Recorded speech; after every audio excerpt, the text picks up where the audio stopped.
What a match, what a come back. അടിക്ക് തിരിച്ചടി എന്ന് പറയുന്ന പോലെ.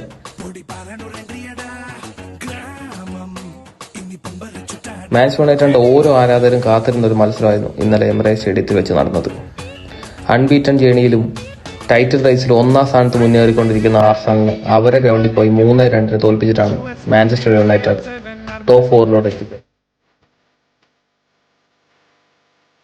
മൈക്കൽ കാരിക്കിന്റെ കീഴിൽ മാഞ്ചസ്റ്റർ യുണൈറ്റഡ് അൺബീറ്റൺ ആയിട്ടാണ് മുന്നോട്ട് പോയിക്കൊണ്ടിരിക്കുന്നത്. 2021-ലും 2026-ലാണ് മൈക്കൽ കാരിക് ടീമിന്റെ കോച്ചായിരിക്കുന്നത്. ആകെ മൊത്തം മൈക്കൽ കാരിക്കിന്റെ കീഴിൽ 5 മത്സരങ്ങളാണ് മാഞ്ചസ്റ്റർ യുണൈറ്റഡ് കളിച്ചിരിക്കുന്നത്. അതിൽ ഇതിനു മുമ്പും ആർസണലിനെ 3-2 2021-ൽ തോൽപ്പിച്ചിട്ടുണ്ട്. സെയിം സ്കോർ തന്നെയാണ് ഈ പ്രാവശ്യവും 3-2.